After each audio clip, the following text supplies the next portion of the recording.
Hello everyone, welcome to the new video. तो हमने last 2-3 video से हम देख रहे हैं कि हम सबसे फर्स्ट वीडियो थी जिसमें हमने बताया कि आप गूगल से कैसे लॉग इन कर सकते हो।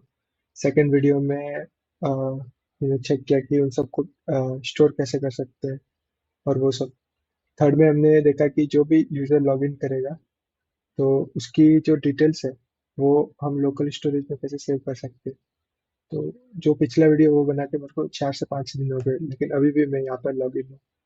और जो मेरे क्रेडेंशियल्स है वो आप यहाँ पर लोकल होस्ट में देख सकते हो कि ये अभी तक यहीं पे पड़े। लेकिन यहाँ पर हम क्या कर रहे हैं कि जो भी डेटा आ रहा है हमारा, तो उसको हम लोकल स्टोरेज में स्टोर करवा दे रहे हैं। तो वो डेटा क्या है कि न तो एक्सपायर वगैरह उसमें लगा सकते हो, और ये सेफ भी नहीं है कि लोकल स्टोरेज में किसी का डेटा स्टोर करवाना। तो अब इस वीडियो में हम क्या करेंगे, हम एक टोकन को स्टोर करेंगे। तो वो टोकन जब भी यूजर लॉगिन करेगा तो उसका टोकन लोकल स्टोरेज में स्टोर होगा। तो सबसे पहले वो चेक करेगा कि ये वैलिड है या नहीं। अगर हमने एक्सपायरी लगाई होगी उस लोकल टोकन पे, तो वो बता देगा कि ये एक्सपायर है और यूजर को फिर से लॉगिन करना पड़ेगा। और अगर नहीं है तो वो फिर डेटाबेस से डेटा लाके शो करेगा। वो डेटा को हम यहाँ पर कहीं पे स्टोर नहीं करेंगे। तो चलिए वीडियो को स्टार्ट करते हैं। तो सबसे पहले हमने ये सर्वर स्टार्ट कर दिया था। तो हमें बैकएंड में एक लाइब्रेरी है, उसका नाम है JWT। ये जेसन वेब टोकन। तो ये क्या करेगा कि यूजर की डिटेल्स को एक इस टाइप के टोकन में बना के भेजेगा। उस टोकन में हम यूजर की आईडी को स्टोर करवा सकते हैं, और मतलब उसमें बहुत सारी चीजें, पूरे यूजर की सारी डिटेल्स भी स्टोर करवा सकते हैं। तो कैसे काम करता है उसको देखेंगे। तो ये जो npm का पैकेज है, npm install Jason web token, तो इसको हम इंस्टॉल करेंगे यहाँ पर। तो डेटाबेस को बंद किया, npm install Jason web token.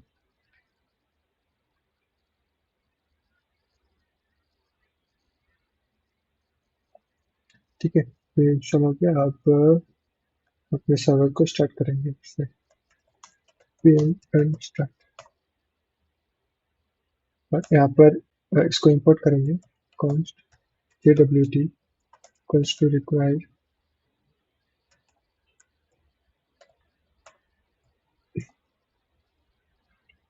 json web token जो हमने अभी इंस्टॉल किया। तो बेसिकली अब हम क्या करेंगे कि जो यूजर है, तो हम यहाँ पर क्या करते थे कि जब कोई भी लॉगिन करता था, यहाँ से जब भी कोई साइन इन करता था, तो क्या होता था कि उस यूजर की डिटेल्स इस एपीआई पे हिट होती थी। और फिर यहाँ पर वो नेम प्रोफाइल पिक्चर वो चेक करता था, और चेक करता था कि अगर ईमेल यूजर की प्रेजेंट है तो वो भेज देगा, और अगर नहीं प्रेजेंट है तो नए डेटाबेस में कलेक्शन बना देगा उसके नाम का। और हम रिस्पॉन्स में क्या कर रहे थे कि जो भी डेटा है यूजर का, वो सारा हम रिस्पॉन्स में भेज रहे थे। लेकिन अभी हम क्या करेंगे कि एग्जिस्टिंग यूजर है, तो सबसे पहले हम क्या करेंगे, टोकन बनाएंगे। Const token. फिर टोकन में हम क्या करेंगे, जो JWT हमने ऊपर इंपोर्ट किया है, ये वाला, इसमें एक मेथड रहती है डॉट साइन करके। ठीक है, साइन में हमें पास करना पड़ता है कि यहाँ पर जो एग्जिस्टिंग यूजर है उसमें हमें क्या क्या मिलेगा, पहले वो चेक करते हैं। उसको लॉग यहाँ पर करेंगे, एग्जिस्टिंग यूजर। जैसे हम लॉगिन करेंगे यूजर की सारी डिटेल्स यहाँ पर शो हो जाएगी। जैसा कि अब यहाँ पर किया मैंने, कौन सा किया मैंने, लॉगिन। तो ये यूजर की सारी इंफॉर्मेशन आ गई। तो अभी हमें क्या चाहिए, हमें सिर्फ ये आईडी चाहिए यूजर की। तो ये टोकन JWT साइन इन करेंगे, उसमें हम पास करेंगे यूजर आईडी इक्वल्स टू, जो एग्जिस्टिंग यूजर है उसके अंदर से हमें ये वाली चीज चाहिए, आईडी। तो एग्जिस्टिंग यूजर डॉट आईडी। ठीक है, हमें आईडी मिल गई। और इसमें हम ईमेल भी ऐड करवा सकते हैं, ऐसा कुछ नहीं। अगर ईमेल डालेंगे तो ईमेल भी आ जाएगा। अगर मैं ईमेल डालूंगा और ऐसे करूँगा एग्जिस्टिंग यूजर डॉट ईमेल।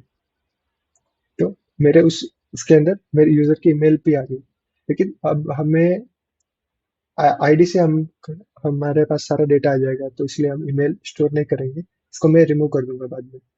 ये सिर्फ आपको दिखाने के लिए। अब ये जो साइन इन फंक्शन है, तो ये क्या क्या लेता है? एक तो पेलोड लेता है, ठीक है। इसके बाद एक JWT सीक्रेट लेता है, ठीक है। तो सीक्रेट यहाँ पर हम अपने मन से बना सकते हैं, लेकिन मैं फिलहाल के लिए, आप यहाँ पर कुछ भी नाम डाल सकते हो, लेकिन जो भी नाम डालोगे वो आपको याद रखना है। और अ, वैसे ये जो JWT सिक्योर टोकन है, उसको हमको एक एनवायरनमेंट वेरिएबल बना के स्टोर करवाना पड़ता है, और वो एक बहुत बड़ी सी स्ट्रिंग रहती है, रैंडम सी स्ट्रिंग। लेकिन अभी के लिए मैं सुपर यूज कर रहा हूँ। और इसमें एक और पैरामीटर रहता है, एक्सपायर्ड। एक्सपायर्ड इन मतलब कितने घंटे, कितने टाइम में एक्सपायर करना है। तो मैंने यहाँ पर 1 आवर किया, तो मतलब 1 घंटे में ये एक्सपायर हो जाएगा। जैसे बहुत सारी वेबसाइट में 10-10 मिनट का भी रहता है, जैसे आप बैंकिंग वेबसाइट यूज करते हो तो वो हर 10 मिनट के बाद लॉग आउट हो जाता है। तो वो सब ये एक्सपायर इसकी वजह से होता है, ठीक है। तो हमारे पास ये, अब ये क्या करेगा, इस डेटा को यूज करके एक टोकन बनाएगा, और उस टोकन को हम यहाँ पर सेंड कर देंगे, टोकन,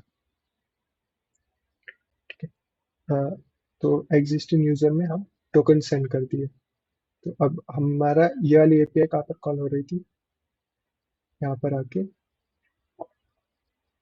यहाँ पर। तो यहाँ पर जो भी डेटा आ रहा है, तो हम लोकल स्टोरेज में स्टोर करवा रहे थे, तो फिलहाल के लिए हम इसको लोकल स्टोरेज में कुछ नहीं करवाएंगे, और कंसोल लॉग करेंगे डेटा। Data is data. अब अगर मैं लॉग इन करूंगा यहाँ पर,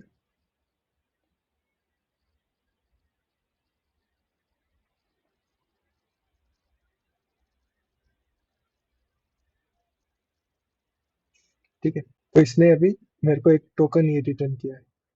अगर मैं इस ये टोकन अब क्या क्या स्टोर करेगा, तो अब मैं यहाँ पर जाता हूँ कि वेबसाइट पे, JWT टोकन, यहाँ पर मेरा टोकन को मैं पेस्ट कर रहा हूँ। तो आप देख सकते हो कि इस टोकन के अंदर मेरी यूजर आईडी एक्स मिल रही है, मेरी ईमेल मिल रही है, और ये इश्यू है कब बना, और ये एक्सपायर कब होगा, कितने टाइम के बाद ये टोकन एक्सपायर होगा, ये सारी डिटेल्स है। तो अभी फिलहाल हमें सिर्फ यूजर की आईडी चाहिए होगी, तो इसलिए हम ईमेल रिमूव कर देंगे इस वाले, यहाँ से ईमेल को हम रिमूव कर देंगे यहाँ से, ठीक है। अब हमारे पास वो टोकन बन गया है, तो उस टोकन को हम स्टोर करवाएंगे। तो ना, इसको लोकल स्टोरेज में स्टोर करवाएंगे, तो उसके लिए हम क्या करेंगे कि जो पहले बना हुआ था, सेम वही चीज यूज करेंगे यहाँ पर। तो इसमें यूजर डेटा की जगह पर यूजर टोकन, यूजर टोकन, ठीक है। और इसमें क्या होगा, डायरेक्ट डेटा हम इसको जेसोनिफाई नहीं करेंगे, डायरेक्टली हम टोकन को स्टोर करवा देंगे। तो अगर अभी मैं रिलोड करूँ और लॉगिन करने का ट्राई करूंगा एप्लीकेशन में आके, तो इसको पूरा कट कर दिया और साइन इन करता हूँ मैं।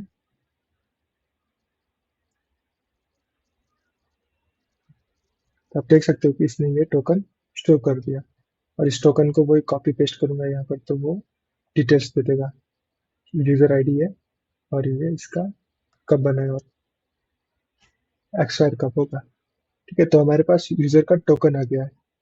तो अब हम क्या करेंगे कि जब यूजर लॉगिन करेगा, तो एक टोकन होगा, पहले वो चेक करेगा कि यूजर का टोकन है या नहीं। नहीं होगा तो वो जनरेट करके शो कर देगा। तो इसके लिए हमें क्या करना पड़ेगा कि यहाँ पर आके अ,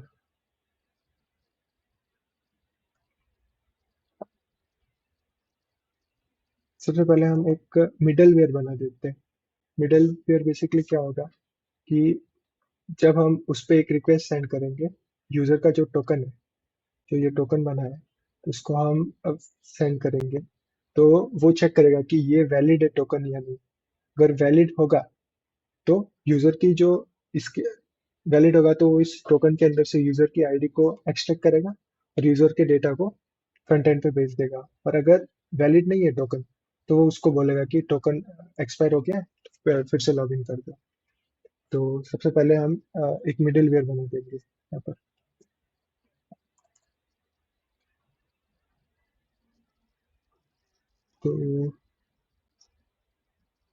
तो सबसे पहले हम मिडिल वेयर बनाएंगे। तो एक मिडिल वेयर बेसिकली एक फंक्शन टाइप रहेगा। और डाल देता हूँ मिडल मिडिल वेयर। ठीक है। तो एक कॉन्स्ट वेरीफाई टोकन टोकन नाम का एक बना दिया। ये एसिंक्रोनस फंक्शन मिलेगा और ये तीन चीजें लेगा: रिक्वेस्ट, रिस्पॉन्स एंड नेक्स्ट। ये जो नेक्स्ट रहता है ये क्या काम करेगा बेसिकली, ये इसको मिडलवेयर की तरह काम करेगा बेसिकली। अगर हम इस वाली एपीआई पे हिट किया तो बेसिकली ये एक अलग से फंक्शन रहेगा, तो वो चेक करेगा कि टोकन है या नहीं। और, और ये जो नेक्स्ट है वो ये काम करता है कि ये फंक्शन जब काम हो जाए उसके बाद नेक्स्ट वाली प्रोसेस को भी रन करो, मतलब दोनों को एक साथ साथ में रन करो। और ज्यादा पढ़ना हो नेक्स्ट के बारे में तो मैं नीचे डॉक्यूमेंटेशन का एक लिंक, तो वहां पर जाके आप चेक कर सकते हो कि ये नेक्स्ट का काम क्या है। तो सबसे पहले कॉन्स टोकन टोकन ये हमारा क्या होगा, रिक्वेस्ट डॉट हेडर। जो ये रिक्वेस्ट है उसके हेडर से ऑथराइजेशन नाम से ये टोकन आएगा, और इसको हम पहले यहाँ पर कंसोल लॉग करवा देते हैं टोकन। ठीक है। तो ये एक सिर्फ नॉर्मल बनाया है जो चेक करेगा कि हाँ टोकन आया या नहीं। तो इस टोकन को चेक करने के लिए हमें एक एंड पॉइंट बनाना पड़ेगा। उसमें क्या होगा कि टोकन अगर हमारा करेक्ट है तो वो क्या करेगा कि डेटा को रिटर्न कर देगा। ठीक है। तो उसके लिए हमें इसके लिए एक और राउट बनाना पड़ेगा। App dot post post gate आप कुछ भी रख सकते हो। मैं इसको पोस्ट रखता हूँ और इसका ये होगा एपीआई स्लैश यूजर डिटेल्स। ये क्या करेगा, यूजर की सारी डिटेल्स देगा। और जो अब ये वेरीफाइड टोकन बनाएगा ना मिडिल में, वो हम यहाँ पर यूज करेंगे नेक्स्ट वेरीफाइड टोकन करके। और ये यहाँ पर हमें नेक्स्ट भी लगाना पड़ेगा, नहीं तो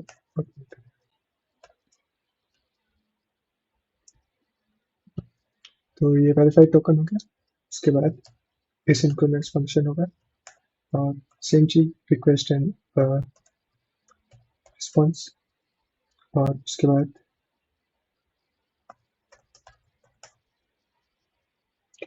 और इसको भी हम ट्राई कैच वाला ब्लॉक यूज करेंगे इसके लिए भी। तो अभी ये एक नॉर्मल सा फंक्शन है, ये कुछ रिटर्न करवा देते हैं। Return response dot JSON.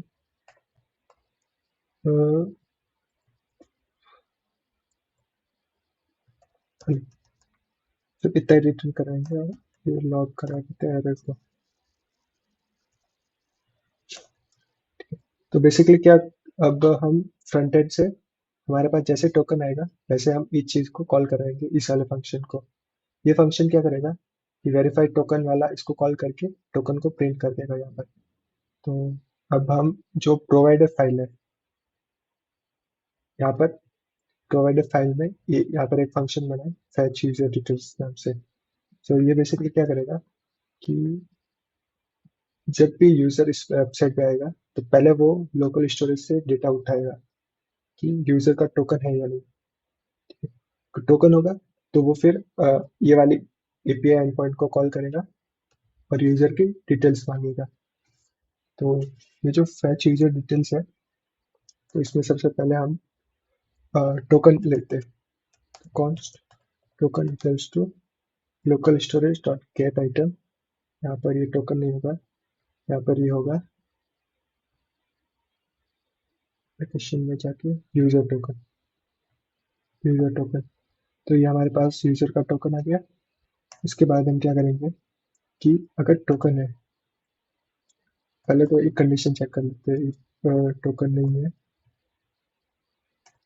तो एरर देंगे, थ्रो एरर।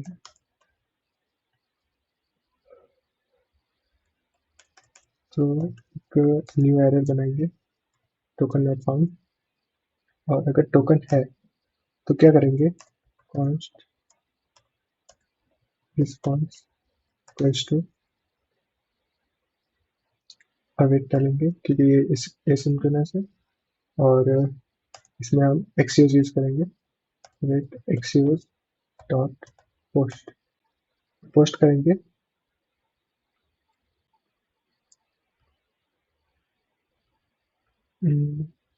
पोस्ट की जगह पर हम कैट भी यूज कर सकते हैं, कैट यूज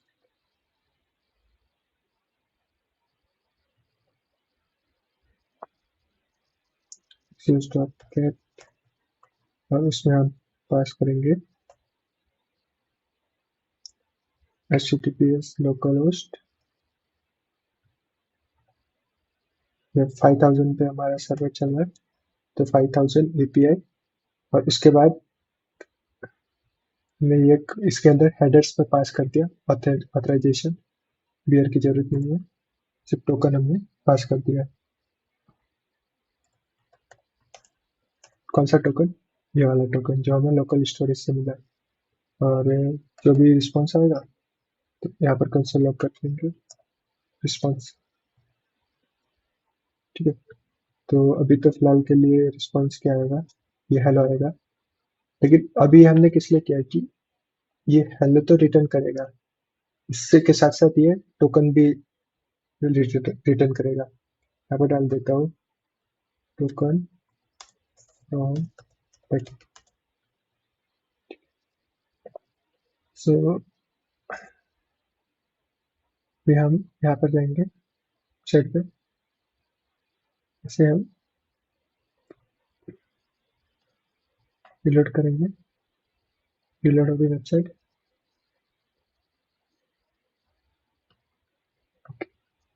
हमने इसको कॉल नहीं किया फैची जो डिटेल्स को, तो इसको हमने यूज इफेक्ट में कॉल करना, पहले ये यूज इफेक्ट था ना, इसको अब कमेंट आउट कर देते हैं, इसकी कोई जरूरत नहीं। तो ये सिर्फ ये करते हैं, सेव कर दिया।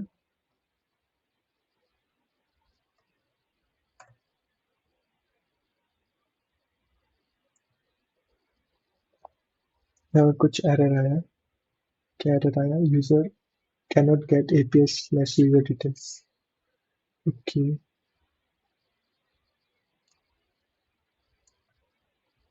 सर्वर के अंदर ऐप डॉट गेट,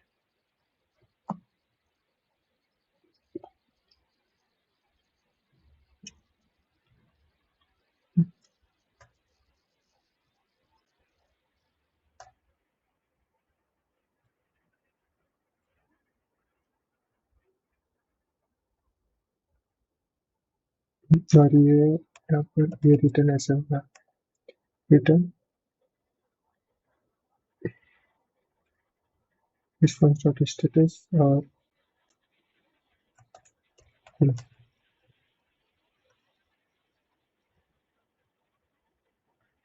देखो फिर से ट्राई करते हैं इसको।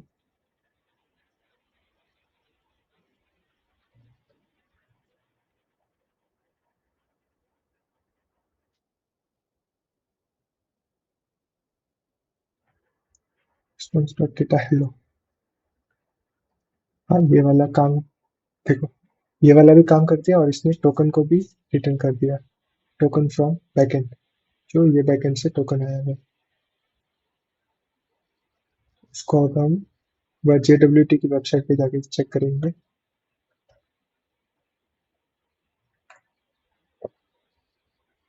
अब अगर हम यहाँ पर ये टोकन डालेंगे तो ये यूजर की आईडी आ रही है।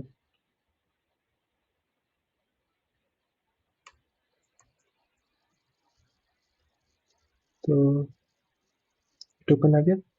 उसके बाद अब हमें क्या करना है, इस टोकन को चेक करना है कि वैलिड है या नहीं। तो ये जो वेरीफाइड टोकन वाला फंक्शन है, यहाँ पर इस सबको हटाते, यहाँ पर कंडीशन लगाते, इफ नॉट टोकन, टोकन अगर नहीं है तो रिटर्न रिस्पॉन्स करो 401 यू आर नॉट ऑथेंटिकेटेड, और नहीं तो फिर ट्राई कैच का ब्लॉक लगाते।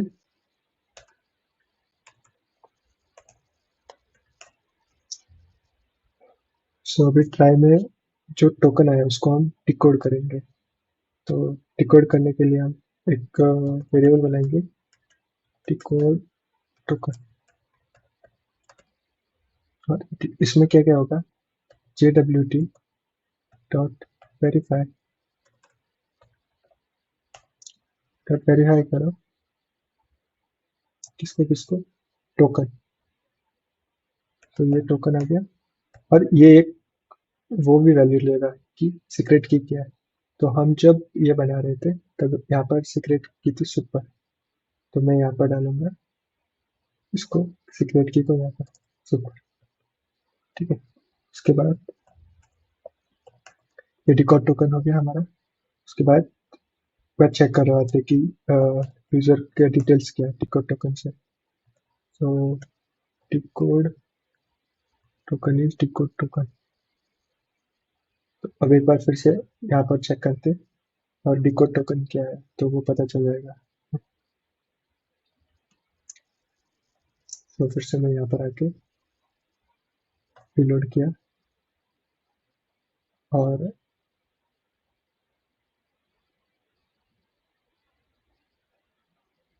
रिक्वेस्ट लगता है कंप्लीट नहीं हुई।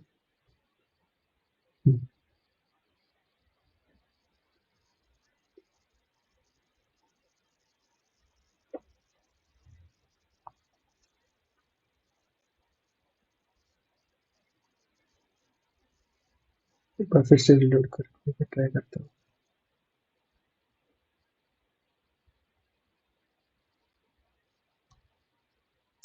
एप्लीकेशन में जाके सब कुछ रन किया, रिलोड किया एप्लीकेशन।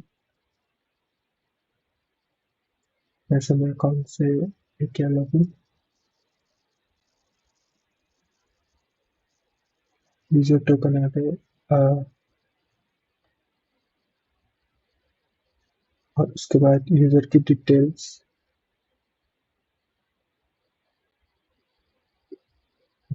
और ये डिकोड टोकन हमारे पास आ गया, यूजर की आईडी आ गई, और कब एक्सपायर होगा और वो सब डेटा आ गया।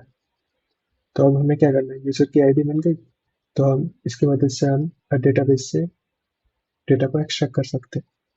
तो उसके लिए हम क्या करेंगे, user data equals to, await करेंगे यूजर्स, यूजर्स कौन सा, अपना ये जो हमने मोंगोडीबी से बनाया था, कहा गया यूजर,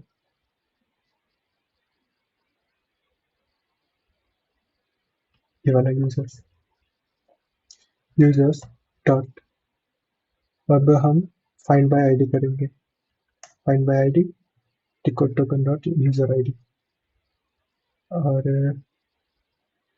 अगर एक और कंडीशन लगा देते हैं, if अगर यूजर डेटा नहीं है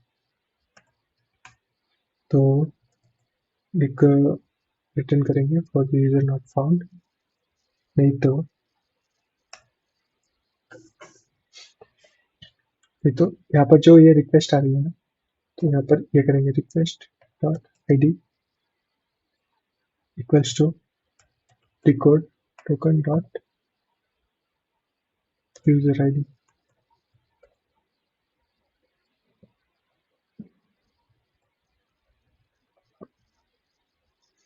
उसके बाद नेक्स्ट कर, तो बेसिकली अभी क्या होगा, और यहाँ पर थ्रो एरर कर देंगे कि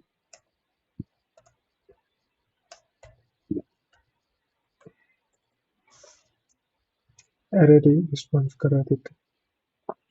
बेसिकली क्या होगा कि टोकन आएगा, यहाँ पर वैलिडेट होगा कि टोकन सही है या नहीं। टोकन सही है, उसमें यूजर आईडी जो आ रही है तो वो यूजर प्रेजेंट है या नहीं, यूजर प्रेजेंट नहीं है तो वो बोल देगा कि यूजर नॉट फाउंड, प्रेजेंट है तो रिक्वेस्ट डॉट आईडी डाल देगा। तो अब ये जो आईडी है ये हम कहाँ पर यूज करेंगे, जो हमने यूजर की डिटेल्स वाला फंक्शन बनाया है यहाँ पर।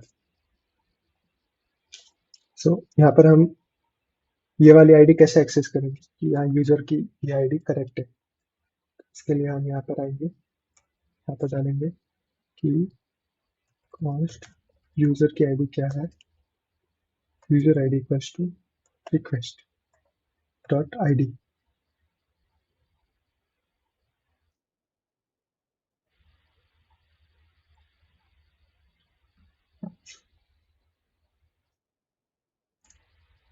यहाँ पर क्या था, रिक्वेस्ट डॉट आईडी, यहाँ पर रिक्वेस्ट डॉट आईडी क्या था, तो अब यहाँ पर भी रिक्वेस्ट डॉट आईडी करके यूजर की आईडी को गेट कर ले रहे, और उसके बाद सेम चीज यहाँ पर करेंगे।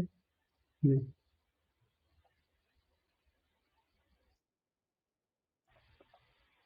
उसमें आएगी find by match with user की आईडी, जो हमें यूजर की आईडी यहाँ से मिल रही है। और ये हुआ यूजर का डेटा। यहाँ पर एक कंसोल लॉग करवा देते हैं, user data is user data. ठीक है, तो अगर अभी सब सही से काम किया तो यूजर का डेटा यहाँ पर शो हो जाएगा। तो यहाँ पर आए, नेटवर्क सेक्शन, रिलोड किया एप्लीकेशन को, यूजर डिटेल्स आ गई, और हाँ यूजर की सारी डिटेल्स यहाँ पर शो हो। तो अब इनको क्या करना है, हमको फ्रंट एंड में भेजना है। तो इनको भेजने के लिए रिक्वेस्ट रिस्पॉन्स डॉट स्टेटस, और इसको यूजर डेटा करके भेज देंगे, और कुछ एरर है तो एरर भेज देंगे यहाँ से।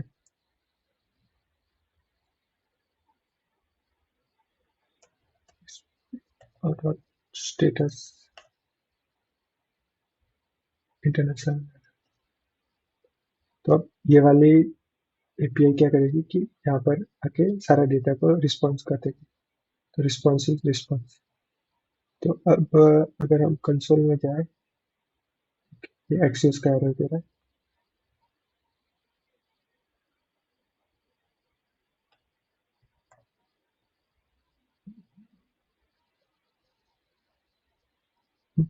आप देख रहे हो डेटा में यूजर की सारी डिटेल्स आ गई, जैसे मैंने रिलोड किया वैसे।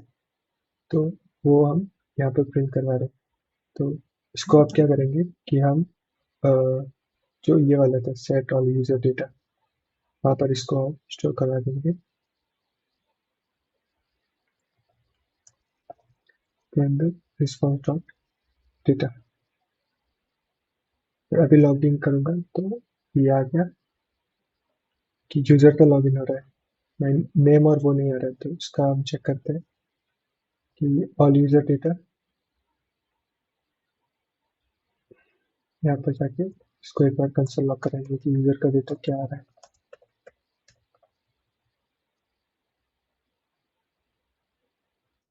User data user data dot आ रहा है। तो हमें क्या करना पड़ेगा, यहाँ पर हम इसको बेसिकली बैकएंड से टॉगल कर सकते हैं, कर्ली ब्रेसेस की जगह नॉर्मल डेटा भेज देंगे, तो सब कुछ सही हो जाएगा। अभी सारा डेटा आ गया, और इसकी कोई ये टोकन यूज करने के बाद आप देख सकते हो कि सारी डिटेल्स आ गई। और ये सारी डिटेल्स, जब तक ये टोकन काम का होगा तब तक वो डिटेल्स देगा। अगर कुछ टोकन गड़बड़ हो गया तो फिर वो एरर देगा। अगर मैं यहाँ पर एप्लीकेशन में जाके इस टोकन को मॉडिफाई कर सकता हूँ क्या थोड़ा बहुत, इस टोकन को थोड़ा मॉडिफाई करता हूँ, यहाँ पर दो तीन लाइन हटा दी और कोई भी रैंडम वैल्यू डाल दी। अब सेव करूंगा ना, तो लॉगिन पेज पे डायरेक्टली डायरेक्ट कर दिया इसने। और फिर से मैं यहाँ पर जाके साइन अप किया, और ये डेटा आ गया फिर से। तो जब तक हमारा ये टोकन वैलिड होगा, जितना टाइम के लिए हमने वैलिडेशन डाला है, तब तक ये काम करेगा। और ये बेसिकली सिक्योरिटी के लिए रहता है कि लाइक इस टोकन की मदद से हम यूजर की डिटेल्स दिखा देते हैं। अगर हम इसको लोकल स्टोरेज में स्टोर करवाएंगे तो बाद में प्रॉब्लम हो सकती है कि अगर यूजर को लॉग आउट कब करना है या नहीं। यूजर की सारी डिटेल्स कोई भी कंसोल ओपन करके देख सकता है। इससे अच्छा ये सबसे बेस्ट तरीका है यूजर को ऑथेंटिकेट करने के लिए। तो आज की ये थी कंप्लीट वीडियो। अगर इनवैलिड टोकन का एरर आ गया, हम यहाँ पर रिस्पॉन्सेज पास करवा सकते हैं हर बार कि अभी ये रिस्पॉन्स होगा, ये रिस्पॉन्स होगा, इस टाइप से। तो फिलहाल इस वीडियो में इतना ही था। तो जो हमारा गूगल से ऑथेंटिकेशन से लेके पूरा वैलिडेशन वाला जितने भी वीडियो थी, इन 3-4 वीडियो में हमने कवर कर दिया। नेक्स्ट टाइम से हम अलग वीडियो स्टार्ट करेंगे। इसमें हम डालेंगे कि नॉर्मल ऑथेंटिकेशन कैसे कर सकते हैं। ये डालेंगे नॉर्मल ऑथेंटिकेशन कैसे कर सकते हैं ईमेल एंड पासवर्ड के थ्रू। और हाँ, इस इस वीडियो का एक और पार्ट आएगा, तो उसमें हम बताएंगे कि कस्टम डेटा कैसे ऐड कर सकते हैं। तो बेसिकली अभी हम गूगल से लॉगिन कर रहे हैं, उसमें से name, email and profile pic, ये तीन ही चीजें जा रही है। तो हमको यूजर का बायो भी ऐड करना है, यूजर का फोन नंबर भी ऐड करना है। तो वो सब हम कैसे कर सकते हैं, तो वो नेक्स्ट वीडियो में देखेंगे। तो फिलहाल के लिए इतना ही। मिलेंगे नेक्स्ट वीडियो में, तब तक के लिए बाय।